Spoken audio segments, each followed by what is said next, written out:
The room fell silent as the blue light of the hologram flickered in the center of the United Nations Hall. Commander Eliza Martinez gripped the edge of her seat, knuckles turning white. The alien face on the projection looked almost bored as it delivered news that would change the fate of all humanity. "The vote is complete," said the alien representative, its voice translated into flat, emotionless English. "Earth is to be cut off from all galactic affairs, trade, and communication. You have 6 standard galactic months to cease all operations beyond your solar system." Eliza looked around the room. 200 world leaders and military commanders sat in stunned silence. 50 years of trying to fit into the galactic community had ended like this, with a simple announcement that Earth was no longer welcome. "On what grounds?" asked the UN Secretary General, his voice barely steady. The alien's 6 eyes blinked in sequence. "The official record states persistent cultural incompatibility and unpredictable behavioral patterns." The vote was carried by 97% of council members. Eliza noticed Admiral William Carter and Director Patricia Alvarez exchange a quick glance across the room. Their faces showed no surprise, only grim determination. They had expected this day might come. The hologram continued. "Your species will be allowed to maintain its home world and immediate solar system. Any human found beyond these boundaries after the grace period will be subject to immediate detention." "And if we refuse these terms?" asked the Secretary General. The alien's mouthparts clicked together. "Then the terms will be enforced by the combined fleets of the Galactic Council. We hope it will not come to that." The hologram flickered and disappeared, leaving the room in darkness for a moment before the lights automatically brightened. Chaos erupted. Some leaders shouted in anger. Others began urgent whispered conversations. A few simply sat in shock, staring at the empty space where the hologram had been. Eliza made her way through the crowd toward Admiral Carter, who was already heading for the exit with Director Alvarez. "You knew this was coming," Eliza said when she caught up with them in the hallway outside. Carter nodded. "We've been picking up signals for months. The Council has been afraid of us since we developed the new drive technology." "It's not just the technology," Alvarez added. "It's how fast we adapt, how quickly we solve problems. We make them nervous." "So what do we do?" Eliza asked. "Fight? We can't win against the entire Council." Carter shook his head. "No, we do what humans have always done when faced with hostile neighbors." He lowered his voice. "We leave." Alvarez pressed her palm against a hidden scanner on the wall. The hidden door slid open, revealing a secure command center where dozens of officers were already at work. "Welcome to Operation Exodus, Commander Martinez," said Alvarez. "Started as a contingency plan 5 years ago. Now it's our salvation." The wall screen showed thousands of spacecraft designs, resource allocation charts, and star maps with countless routes marked in red. "We've been quietly building colony ships for years," Carter explained. "Hidden factories in the asteroid belt, underwater facilities on Earth, bases on the far side of the moon." "How many ships?" asked Eliza, trying to process what she was seeing. "Enough for everyone," Alvarez replied. "Every human who wants to leave." "But where will we go? The Council controls most of the known galaxy." Carter smiled for the first time. "Most isn't all. The galaxy is bigger than they know. We've been mapping unexplored regions for decades. The Council expects us to beg, or fight, or surrender," said Alvarez. "They don't expect us to simply disappear." Eliza studied the star maps. "How long until we're ready?" "First ships leave next week," Carter said. "We've been moving key personnel and resources for months. The Council thinks they've given us 6 months to wind down operations.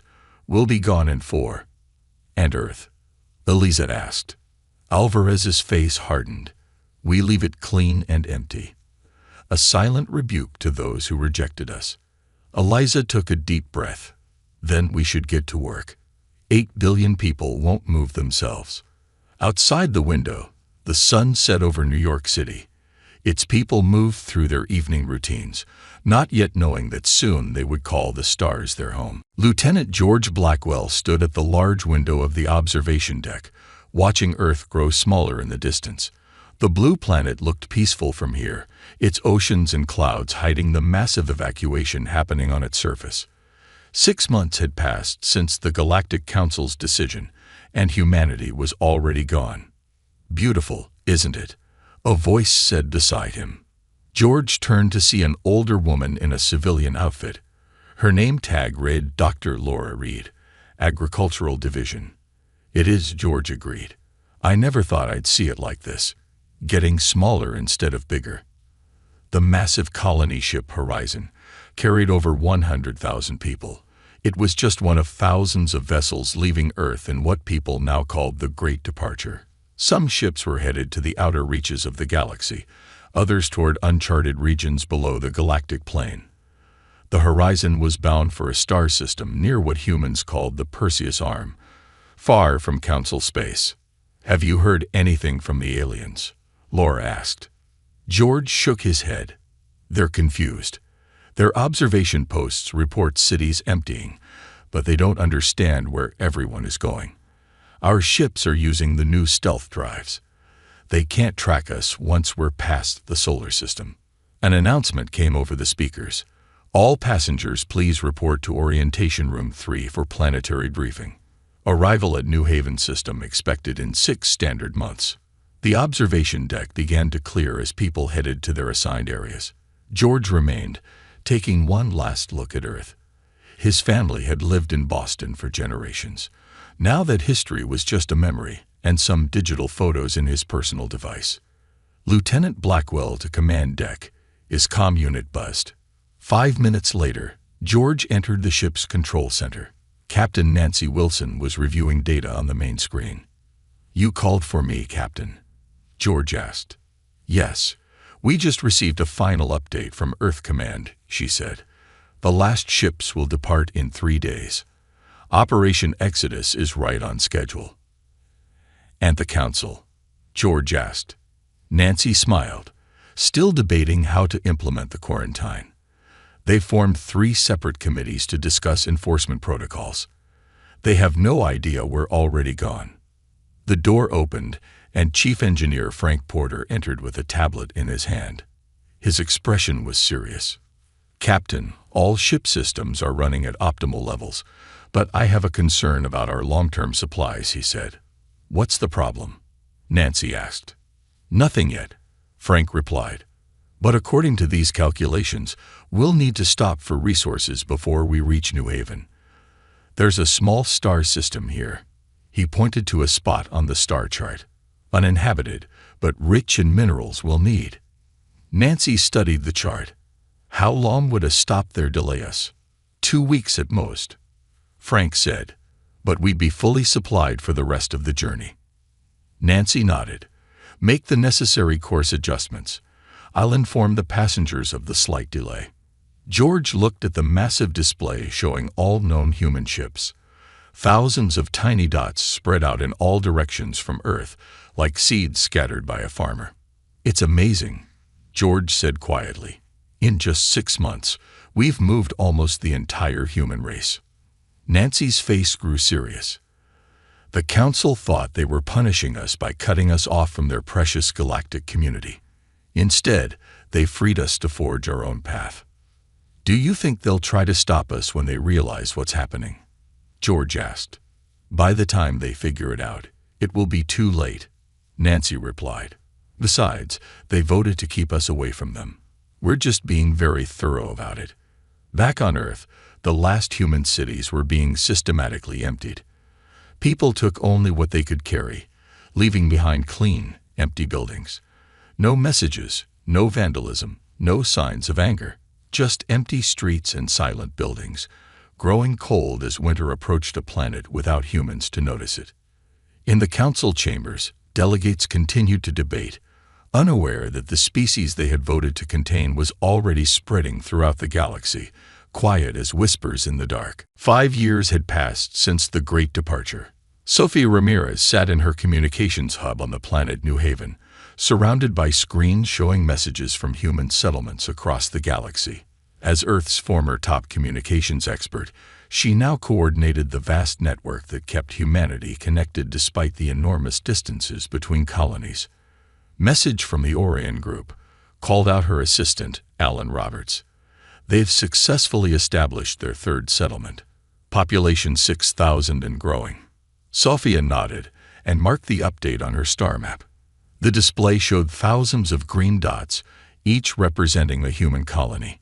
Unlike other species who settled in tight clusters, humans had spread far and wide. Some traveled to the dense star fields near the galactic core. Others ventured to the outer spiral arms, where stars were more distant from each other. A brave few even traveled perpendicular to the galactic plane, into regions no council species had ever explored. How many colonies does that make now? Sophia asked. Alan checked his data. Just over 3,000 confirmed settlements. Probably a few hundred more we haven't heard from yet. And still no contact from the council. None, Alan replied.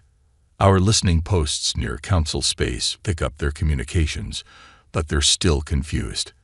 They've sent search parties to a few systems, but our colonies are either too well hidden or too far away for them to find. Sophia smiled.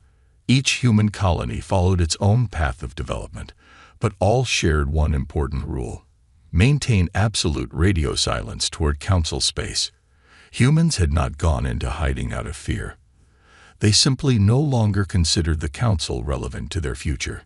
The door to the communications center slid open, and Governor Stephen Jackson entered. He looked tired but pleased. The new underground city sections are complete, he announced. Another 10,000 people can move in next week. New Haven was one of the largest human colonies with nearly 1 million residents. The entire city was built underground, invisible from orbit. From space, the planet looked uninhabited. Just mountains, forests, and oceans. The Council's scout ships had already passed by twice without noticing anything unusual. Any word from the research division? Sophia asked. Stephen nodded. They've made a breakthrough with the new drive system. Ships can now travel 3 times faster than before. We're sharing the designs with all colonies. The Council would be terrified if they knew how quickly we're advancing, Alan said. The Council is no longer our concern, Stephen replied. We've moved beyond them. A young woman rushed into the room, her face excited. Governor, the first babies born on New Haven have arrived. Twins, a boy and a girl. Stephen's face brightened. The start of the first true New Haven generation. What are their names? Daniel and Nicole Parker, the woman replied. Both healthy and strong. Sophia turned back to her screens as the others celebrated. A message marked urgent had just arrived from a distant colony near the galactic core. Governor, she called. The mining colony at HD 187,298 reports they found something unusual. Ruins of an unknown alien civilization, much older than any council species. Stephen quickly joined her at the screen. Are they sure? Yes. The ruins contain technology far more advanced than anything the council has. And there's something else. She paused, reading further. The ruins have writings that appear similar to ancient Earth languages. The room fell silent as they considered the implications. So we might not be the first humans to reach the stars, Stephen said quietly. If these findings are confirmed, it changes everything we thought we knew about our history, Sophia replied. In that moment, they realized that leaving Earth might have been more than just an escape from the Council. It might have been the first step on a journey back to humanity's true origins among the stars. Across the galaxy, in thousands of new homes, humans continued to build, explore, and grow. Free from the Council's rules and limitations, humanity was beginning to discover its true potential, and perhaps its true past as well. Cerulean scientists Qatar moved carefully through the empty valley on the uninhabited planet. Something was wrong. 6 months ago, this valley had been untouched, pristine. Now the ground showed clear signs of heavy mining operations, yet there was no equipment, no buildings, no waste. Just the clean cuts in the rock face where something, or someone, had removed large amounts of valuable minerals. "Are you recording this?" Sktar asked his assistant. "Yes, Professor," the younger Xyrillian replied. "But I don't understand. Council records show no approved mining operations in this sector." Sktar touched the rock wall, feeling the smooth-cut surface. "These are not natural formations. Something was here." Back on their research vessel, Sktar reviewed similar reports now coming in from across the galaxy. An asteroid field in the Dendron system, completely stripped of rare metals. An abandoned outpost on the moon of a gas giant, showing clear signs of human technology. A network of tunnels on a frozen planet near the edge of Council space, tunnels that hadn't existed during the last survey. "It's the humans," Sktar said finally. "They didn't just leave their planet. They're gathering resources." The Council chamber was in an uproar. 20 years had passed since Earth's quarantine, and the humans had seemingly vanished. Now, evidence of their activities was surfacing across the galaxy. Council investigator Philonia, a tall blue-skinned being from an aquatic world, stood calmly before the angry delegates. "The evidence is clear," she said. "Humans have established operations throughout Council space and beyond. They are mining, building, and exploring at a scale we've never witnessed before." "How is this possible?" demanded the Vargan representative. "Our patrols should have detected them. The humans have developed stealth technology beyond our sensors' capabilities," Philonia explained. "They come and go like ghosts, taking what they need and vanishing."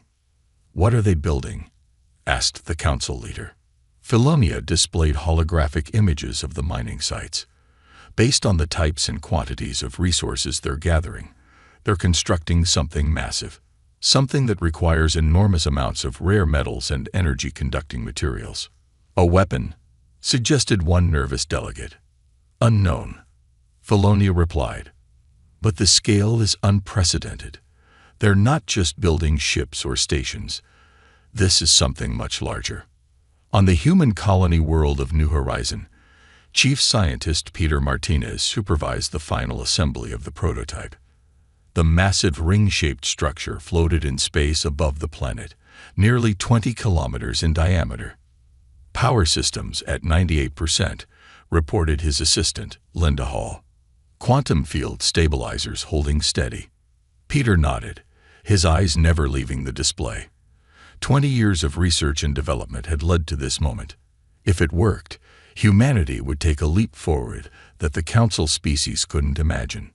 "Begin the test sequence," he ordered. The giant ring began to glow with blue energy. At its center, space itself seemed to ripple and fold. "Field is stable," Linda reported. "Sending through the test probe now." A small unmanned vessel moved toward the center of the ring. As it reached the rippling area, it suddenly vanished. The control room was silent for 10 long seconds. "Probe has arrived at target coordinates," Linda finally announced, her voice shaking with excitement. "Transit time, 0.3 seconds." Peter closed his eyes in relief. It worked. The gateway had sent the probe instantly to another human colony 50 light-years away. A journey that would take conventional ship's weeks had happened in less than a second. "Send the signal," Peter said. "Tell all colonies to begin construction of their gateway rings." Across the galaxy, human settlements received the message. The network they had been preparing for 2 decades could now become reality. While the Council worried about what humans might be building, humanity had already created something that would make them independent of the traditional space lanes forever. A transportation network that would connect all human worlds instantly, regardless of distance. The Council had forced humanity to leave. Now, humans would never need to come back. The unmarked ship entered Council space quietly, following all proper protocols. Its simple design gave no hint of its origins, but the Council border patrol still approached with caution. No unregistered vessels were allowed in this sector, especially not approaching the sacred space of the Galactic Assembly. "Unknown vessel," Identify yourself and state your purpose," the patrol captain demanded over the communication channel. A calm, elderly human voice responded.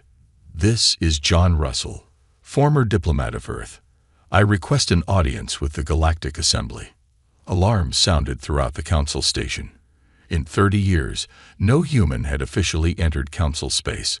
The appearance of one now, especially a diplomat, caused immediate panic among some species and cautious curiosity among others. 6 hours later, John Russell stood in the center of the Galactic Assembly chamber. His hair was white now, his face lined with age, but he stood straight and dignified. He was one of the few humans alive who remembered Earth as home. "Members of the Assembly," John began, "I come not to protest our banishment, nor to request its reversal. I come with an invitation."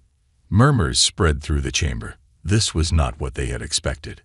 30 years ago, you voted to remove humanity from galactic affairs. We accepted your decision and departed. Now, I represent the Terran diaspora, a coalition of human worlds and settlements across the galaxy. John activated a small device. A holographic map appeared, showing thousands of points of light scattered across the galactic image. "These are current human settlements," he explained. "But we are not alone. We have encountered other species beyond Council borders, species who either left the Council voluntarily or were never invited to join." The map changed, showing different colored lights mixed with the human settlements. "Together, we have formed a new association of worlds. Not a governing body like your Council, but a loose federation based on principles of non-interference and mutual defense." The Assembly leader, a tall insectoid being, leaned forward. "Are you declaring opposition to the Council, human?" John shook his head. "No. We have no interest in conflict. I am here simply to provide information. Several former Council races have already chosen to join our federation. Others have opened diplomatic channels. I leave these coordinates for any who wish to establish relations with us." He placed a small data crystal on the platform before him. "That is all. We respect your borders and ask only the same in return." As John turned to leave, a Vargan delegate called out, "Wait. What do you call this federation of yours?" John paused and smiled slightly. "We simply call it the diaspora, a gathering of the scattered." On his ship, preparing to depart Council space, John met with his aide, a young diplomat named Kevin Grant. "Do you think they'll follow us?" Kevin asked. John looked at the tracking system. 3 Council ships were already preparing to follow his vessel back to the coordinates he had provided. Of course, curiosity is universal. They'll expect to find a struggling group of human colonies, still bitter about their banishment. What they'll actually discover will change everything they think they know about us. Kevin checked the ship's communication system. "We've received confirmation. The gateway is ready for our return. Should we use it?"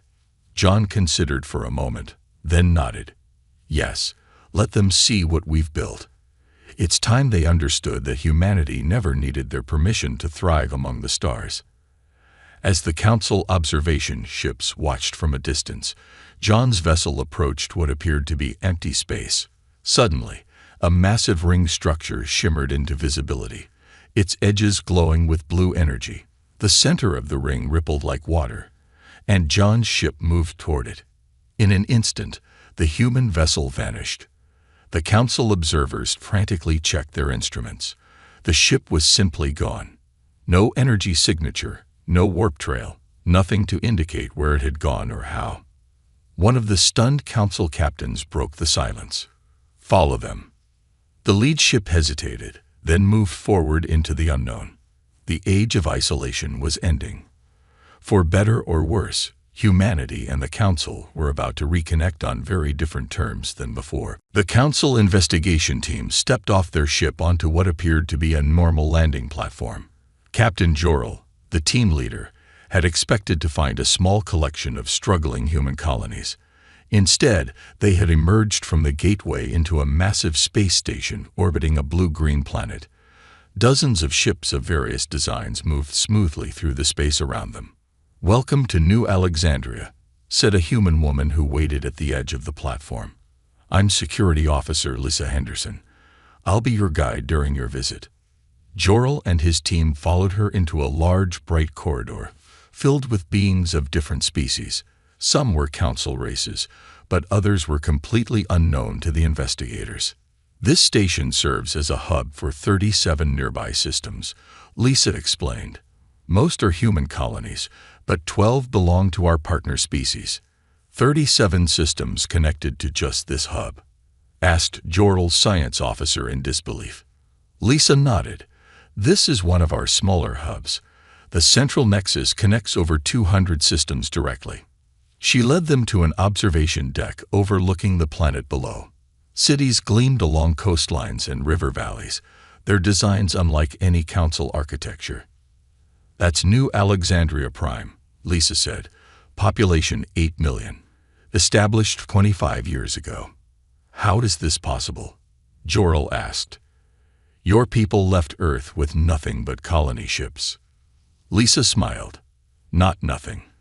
We left with our minds, our determination, and our freedom from council restrictions." She activated a wall display showing a map of what the humans called the diaspora network. Thousands of systems were connected by lines representing the gateway system. "The truth is, Captain Jor-El, humanity never intended to join the galactic community as subordinates.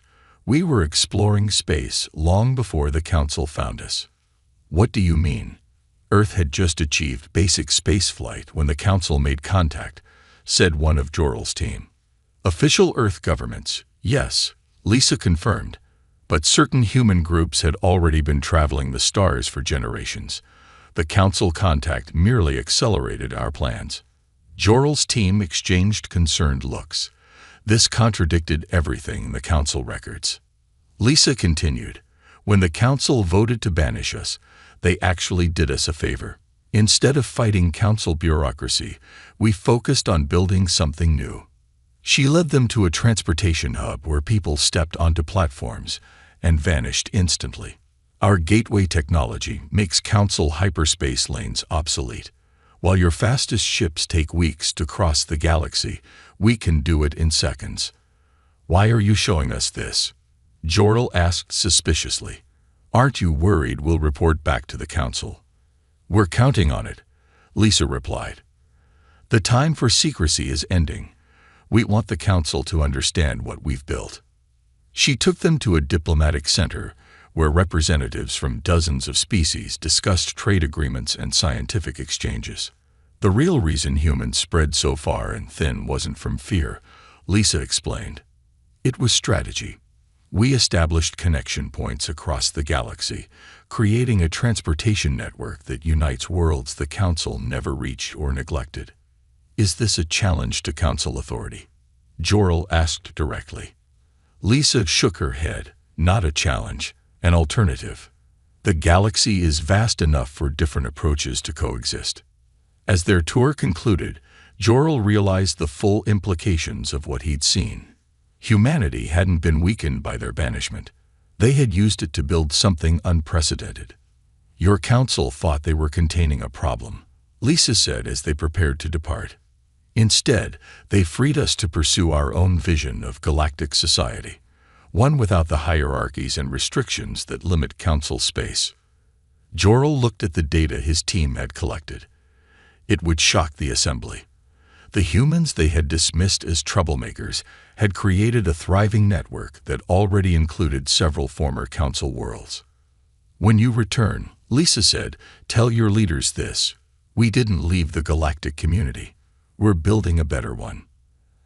As Jor-El's ship entered the gateway for the return journey, he wondered if the Council would understand what was happening before it was too late. The balance of power was shifting, not through conflict, but through innovation. The species they had banished had reshaped the stars while they weren't looking. The emergency alarms echoed through the Council Assembly chamber. 50 years had passed since Earth had been emptied, and now the Council faced its first true existential threat. The holographic displays showed scenes of destruction from across Council space. Strange crystalline ships moved through settled systems, consuming entire worlds. These silicon-based entities had emerged from deep space 6 months ago, and Council defenses were crumbling before them. "The Vargan homeworld has fallen," reported the defense coordinator. 3 billion refugees are fleeing to neighboring systems. The assembly leader looked at the strategic map in horror. 4 major Council worlds had already been lost. 6 more were under direct attack. The Council's most powerful warships had proven ineffective against the crystal ships. "We have no choice," the leader said finally. "We must attempt to contact the human diaspora. Their gateway technology might help evacuate threatened worlds." Hours later, the Council's most advanced communication system directed a message toward the coordinates John Russell had provided years earlier. The response came almost immediately. "This is Admiral Ryan Kennedy, commander of the United Terran Defense Fleet. We've been expecting your call." The assembly chamber fell silent as a holographic image appeared. A human male in a simple dark uniform stood before them, his expression serious but not unkind. "You've been expecting this?" the leader asked. Admiral Kennedy nodded. "We've been tracking the crystal entities for nearly 15 years. Our observation posts throughout the uncharted regions detected their approach long ago." "You knew this threat was coming and said nothing," demanded the Vargan representative, his voice shaking with anger. "We attempted to warn you 3 times. Kennedy replied calmly. "Each time, your border patrols turned our messengers away, citing the banishment protocols." The Council members exchanged uncomfortable glances. Those protocols had been strictly enforced until very recently. "Can you help us?" asked the leader directly. Kennedy studied the Council members for a long moment. "Yes, but with conditions. The diaspora will open its gateways to evacuate threatened worlds and deploy our defense fleets to contain the crystal entities. In return, the Council must formally recognize the diaspora as a sovereign entity and permanently revoke Earth's banishment." Murmurs spread through the chamber. Some saw this as extortion, others as a reasonable request. Additionally, Kennedy continued, "All races currently under Council protection will be given the choice to remain with the Council or join the diaspora." "That's outrageous," shouted one delegate. "You're using this crisis to break apart the Council." Kennedy shook his head. "We're offering freedom of choice, something the Council has rarely provided its member races." The leader raised a hand for silence. "How effective are your defenses against these entities? We've lost our most advanced battleships with barely any impact." In response, Kennedy transmitted battle footage showing diaspora vessels engaging the crystal ships. The human ships moved with impossible speed, their weapons causing the crystal structures to shatter and collapse. "Our quantum destabilizers target the unique molecular structure of the entities," Kennedy explained. "We've successfully defended 12 systems already." The leader conferred quietly with the senior delegates. They had no real choice. Without the diaspora's help, billions more would die. "We accept your terms," the leader said finally. "The banishment of Earth is hereby revoked. The diaspora will be recognized as a sovereign entity within galactic space." Kennedy nodded. "Gateway coordinates are being transmitted to your emergency channels now. Evacuation ships will arrive within the hour. Our defense fleets are already moving to engage the crystal forces in the Procyon and Sirius sectors." As the transmission ended, one elderly Council member spoke quietly. 50 years ago, we thought we were containing a danger by banishing humans. Instead, we may have ensured our own survival." Throughout Council space, massive gateway rings shimmered into existence. Diaspora evacuation ships poured through, bringing hope to worlds that had been facing certain destruction. What the Council had once feared had become their salvation. The great galactic experiment was entering a new phase, not through the Council's careful planning, but through humanity's unexpected response to rejection. Captain Natalie Hughes stood on the bridge of the Terran vessel Reconciliation as it entered orbit around a blue-green planet, Earth. 100 years had passed since humanity had left their birthplace behind. Now, they were coming home. "It's beautiful," said her first officer, Eric Miller. Cleaner than in the old images. Natalie nodded. A century without human industry had allowed Earth to heal. Forests had reclaimed abandoned cities. Oceans had cleared of pollution. Wildlife had returned to areas long dominated by humans. Preliminary scans show air quality is better than pre-Exodus levels, reported Science Officer Carol Green. Radiation levels normal. The planet has recovered remarkably well. Through the viewports, Natalie could see other ships in orbit, vessels from 50 different species, both former council members and diaspora allies. Today marked the signing of the Galactic Concordat, a new agreement that would reshape relations throughout known space. "Transport is ready, Captain," Eric said. "The delegation is waiting." 30 minutes later, Natalie stood among the partially restored grounds of the old United Nations building in New York. Vegetation had claimed much of the structure, but the main assembly hall had been carefully restored for today's ceremony. Representatives from all participating worlds took their places in the hall. Some were former enemies, others long-standing allies. The Crystal Entity crisis had been contained 3 years earlier through joint Diaspora Council operations. Now both groups sought a more permanent solution to their coexistence. Elder Jorel, once a council investigator and now the assembly leader, took the central podium. Beside him stood Admiral Sam Rivera, the current leader of the diaspora. 100 years ago, Jorel began, the old council made a decision based on fear.